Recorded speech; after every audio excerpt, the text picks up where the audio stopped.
Kadama TV kyewuunyisa nti Abawarabu baagala okubeera nga bakadama beeyongera okubakolera n'okubeera nga bazza contracts zaabwe obujja naye ate bwe babeera abalwadde tebaagala kubeera nga babajjanjaba. Bakadama bangi nnyo abalina obulumi ddala waliwo abalwala amannyo omuntu batera okugenda eyo ne balya entende ezo zoonoona amannyo ddala bw'obeera nga togasenyeza bulungi. Sukaali oyo buli bwasigala mu makati g'amannyo wayitawo ebbanga bw'oba tosenyezza bulungi nga tokozesezza kantu kuggyamu sukaali oyo amannyo ago goonooneka. Bakadama bangi nnyo abafunye obuzibu ku mannyo naye nga babboosi baabwe tebabawa bujjanjabi bwetaagisa. Kasalaba ekintu ky'erinnyo okuba mukimanyi nti okuggyamu erinnyo oba okulikolako ssente zaabwe za waggulu nnyo. Bw'osanga famire ezitalina ssente oba ezitafaayo omuntu atafa ku bulamu bwa Kadama tajja kuteekamu ssente za kukola ku mannyo go. Bakadama bangi bafunye nnyo obuzibu ku mannyo gaabwe agamu ne gavaamu waliwo omuwala gwe baalongoosa nga erinnyo lyali liridde ddala ne root canal nga etuuse ddala ku guli omusuwa naye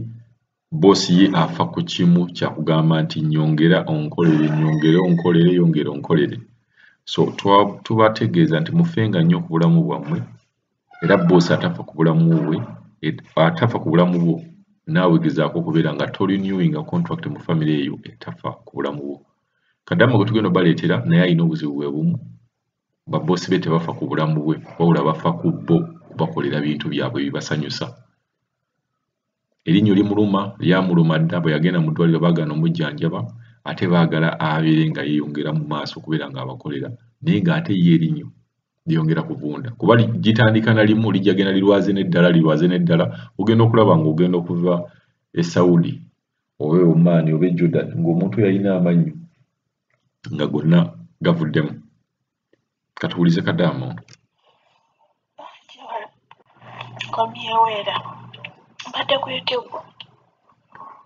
nga ndi mu kuwuliriza voice note z'oteekayo vidiyo ejjangwiridde ku vidiyo y'omwana omuwala ng'agamba nti bakama be baamugamba amaleko contract alyoka adde ewaka naye nga but first nga tebannabamugamba ekyo baali baamukkiriza adde ewaka nga contract teziggwako ate bava nti bamwefuulira nti contract emale kimalako. Kituufu kiri nti nga bw'abyogedde nange bwe ndi wano ewange najjako mu inbox yo emabega nga nkugamba bampisa bubi era mu kaseera ako ndowooza wayita ennaku zaali 3 ne banzijjako essimu baakajja bagimpe ng'ekisibo kigenda tutandika baagimpa mu Gwakusatu ng'ekisibo kigenda tutandika ne banziriza essimu. Kati bwe banziriza essimu nga tebannanziriza ssimu baali baŋŋamba nga tuteesezza bulungi kuba bankuba bancunya bankola buli kye baagala banjiira jiiki bankola buli kye baagala ne mala wiiki ennamba nga ndi mutooyi nywa mazzi ga mutooyi emmere ngirya lwalumu oluusi ne bakuwa akagaati kamu bwe baba baagadde tebapakuwa kale neempita mu mbeera yonna gye mpulira nga gye bawulira gye baagala bw'obaddiza ssente zaabwe zonna ndyoke ŋŋende. Nalaba ng'obulamu buggwaawo kuba nali nkombye okwerima naye nga basigenda kuddamu kukola ate sibanze ku ofiisi naye nalaba ng'obulamu buggwaawo ne ŋŋamba kaŋŋume nziremu nkole ne mbagamba kanziremu nkole anti mwagala nkole ekisibo nkimaleko nti ye ekisibo kikino tugenda kimalako naye lwaki naawe bakulaga baŋŋamba nkole contract ngimaleko bwe mba ngimazeeko ndyoke nzire ewaka era mu kukola kwange contract ogimalako kwe kunziriza essimu eno okubeera nga ngirina ndyoke nzire ewaka. Kati jjo mukama wange yabadde ku wano wa maama omanyi nkolera maama we yabadde ku wano ne mugamba baali banziggyako baali bantema ssente zange emyezi 2 n'ekitundu ze $2,400,000 ssente ze bantema mbu za kugula tiketi ne mugamba kaakati mwaŋŋamba nsigale maleko contract ŋŋenda kusigala nzikiriza kuba contract yange ebulako emyezi 5 ŋŋende ewaka. ne mbaga ngenda kugimalako naye ssente zange ze mbabanja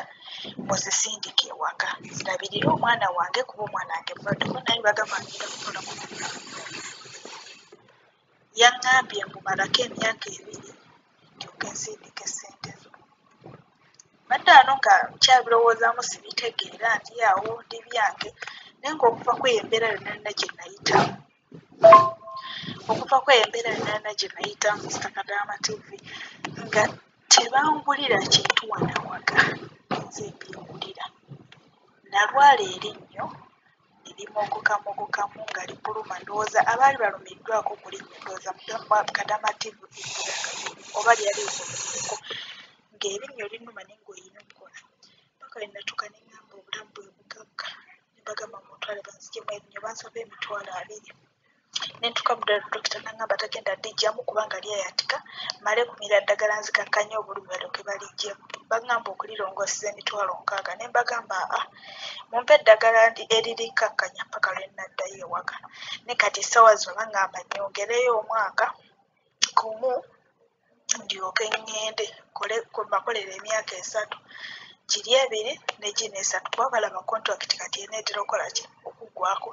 naye ng'ate ngimaliddeko mu bugubi esigazaako emyezi 5 kuba ogw'okumu sigubala naye sibitegeera Mr. Kadaama TV mpulidde munnange ng'akaaba kakujja kyoli mpa ku magezi nga nange sinnakituukamu kuba ndabika nga nange ayinza otuuka mu kaseera ako ne ntandika okukaaba Mr. Kadaama TV mbadde nsaba ontaaseeko onyambe nga tekinnaba tuukawo kuba okumalako eno okuguma nkole kontrakiti eno ngimaleko omukyala yaŋŋamba simanyi bweno simanyi yandibadde nga pulezidenti e Uganda waffe tumuyita pulezidenti simanyi okuuma simanyi yagambye mushagala waba tamaliriza kumalako kontrakiti simanyi alina obaddiza ssente zonna n'alyoka agenda neŋŋamba bano abantu bintu byabe byakusika muguwa buli ssaawa kaŋŋome nkole ngimaleko naye nga ngikolera mu bugubi obw'amaanyi ekifuba kinnuma nga bw'owulidde munnange bw'ayogera nange nze omu ku abo erinnyo linnuma naye simanyi nange bayinza okunneefuira kubeera batandise obyogera ne luli baabyogera nga neŋŋaana wenjogerera wano bantwala ne bankuba akayiso ka covid ekirala kyenjagala okubuuza obuyiso bwa covid buba bumeka kuba bankuba akayiso akasooka baŋŋamba wo 2 bwakookubiri balina kankuba mu kwa 7 ng'ennaku z'omwezi 1